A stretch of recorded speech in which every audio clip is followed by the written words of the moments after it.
Mobile लेनी है, हो गया ना फर्क। मेरा 1 करोड़ में काम होगा, आपका 12 में भी नहीं होगा। तो आपको क्या चाहिए ये आप डिसाइड करेंगी, उस हिसाब से आप अपनी फाइनेंस प्लानिंग करेंगी। मुझे क्या चाहिए वो मैं करूंगा, लेकिन मैं आपकी ऑडियंस और आपके लिए एक वो कर देता हूं कि बहुत सारे जो फोन आते हैं कि सर आप ये ले लो, आपको 50,000 रुपये महीना देना है और आपके इतने पैसे इतने हो जाएंगे। तो उस बंदे से सिंपल एक बात पूछो, मेरे को इस पॉडकास्ट के बाद कई जगह से गालियां मिलने वाली हैं कि सर इसका आरओआई बता दो, आप स्कीम का क्या है। तो जवाब नहीं दे पाएगा आपको। क्यों? क्योंकि वो आपको कह रहा है कि 50,000 आपके इन्वेस्ट होंगे, इस पे 15% की रिटर्न आएगी, ये आएगी वो आएगी। उससे पूछो भाई तू 50 मेरे से लेके गया, 50 ही तूने इन्वेस्ट कर दिए, 50 पे मेरी रिटर्न आ गई, तूने मुझे वापस कर दिया, तो तू, तेरी कंपनी, तेरा बैंक गुरुद्वारे जाते हो लंगर खाने? From where you are getting your salaries? That means कि you are hiding something from me कि ये 50,000 में 50,000 इन्वेस्ट नहीं होगा। बात को समझो आप। 50,000 के तुम मुझसे कह रहे हो कि तुम मुझे 25 लाख दोगे, कितने परसेंट की रिटर्न है ये? कहां से लाओगे? मार्च से आएगी क्या पैसे? रिटर्न का भी ये कैलकुलेशन होती है। बैंक में एफडी में 7% मैक्सिमम रिटर्न मिलता है। क्यों? बैंक को नहीं पता कि शालिनी जी आई हैं आज तो मैं चलो 50% रिटर्न दे दूं? क्यों 7 देता है? Because money also has a cost. 7 पे आपसे लेता है पैसा और 12, 13, 14 पे बिजनेसेस वाले को दे देता है। तो उसने क्या किया? बीच में 7% कमा लिया। उसे नहीं दिख रहा कि 15%। बैंक से खुद पूछो कि भाई तू एफडी पे 7% पे क्यों ले रहा है पैसा और उसे 14 पे क्यों दे रहा है? अगर तेरा यही प्रोडक्ट तुझे 25% दे रहा है जैसा कि तू मुझे दिखा रहा है, तो ये 12% पे ओडी क्यों दे रखी है? इसी को 25 में खुद ही इन्वेस्ट कर लेना और हमें बता दे। बैंक का क्या काम है? पैसा लेंड करना और पैसा लेना।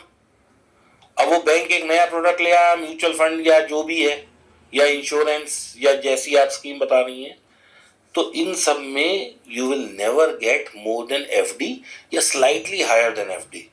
वो 15%, 20%, 30% वो मिलता है म्यूचुअल फंड में।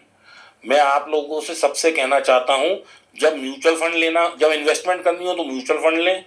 जब अपनी सुरक्षा की बात हो तो टर्म इंश्योरेंस लें। उस वक्त आपको कन्वेंशनल प्लान नहीं लेने के हर साल 50,000 डालो, 20 साल 16 साल बाद इतने मिलेंगे, वो कभी मिलेंगे ही नहीं। और मिलेंगे भी तो उसकी जब आप एवरेज देखोगे तो वो फेयर वैल्यू से भी कम निकलने वाली है, क्योंकि उसमें हर साल fund management charge, policy charge, फिर उसके बाद जो एक आपकी फीस लगती है लाइफ इंश्योरेंस की, आपकी फीस है वो चार्ज, वो सब वो काटेगा। ठीक है ना? तो even people will not give you a call if they don't have a reason to call you. आपके फ्रेंड्स को छोड़ दिया जाए 2, 5, 10 को, आप मुझे बताओ कितने फोन आते हैं आपके पास पूरे दिन में? उसमें से आधे आते हैं ये ले लो वो ले लो, they have a reason to sell it to you. But other than those, कितने लोग फोन करते हैं आपको कि मैडम मैंने सिर्फ आपका हालचाल पूछने के लिए फोन किया है? Hardly your friends. ठीक बात, ठीक है ना? तो जब आपकी लाइफ में ऐसा है तो हम सबको अपनी लाइफ से क्यों नहीं कंपेयर करते? हम ये क्यों समझते हैं कि मेरे पास तो एक भगवान का भेजा मसीहा आ गया जो मेरे 5,000 या 500 रुपये लगा के मुझे 50 लाख देने वाला है, तो उससे को भाई तू भी तो लगा सकता है ना इतना पैसा, तू अब दिखा मेरे को कहाँ है तेरी। ये सब पॉन्जी स्कीम्स हैं। बहुत बड़े बड़े कमिटमेंट जो लोग करते हैं वो कभी पूरे नहीं होते। 7% की रिटर्न मिलती है जो कि सेफ एंड सिक्योर है एफडी में, 14 से 20% की रिटर्न मिलती है म्यूचुअल फंड में, और इससे ज़्यादा जो कहता है कि मिलती है, हाँ कुछ म्यूचुअल फंडों ने 30% भी दी है, बट वो over a period of very long period.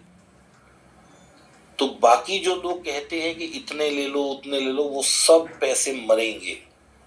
अभी भी अगर हम इन्वेस्ट कर रहे हैं, करना शुरू कर रहे हैं, तो जैसा आपने बताया कि mutual fund hardly 14 to 15% return देता है। हाँ। वो एक अलग बात है कि किसी को शायद किसी पर्टिकुलर स्कीम में ज्यादा मिल गई। हाँ, पर अदरवाइज 14 to 15%। तो हम इसी माइंडसेट के साथ अपने गोल को सेट करें जी। कि हमें 14 से 15% मैक्सिमम रिटर्न मिलेगा, Yes.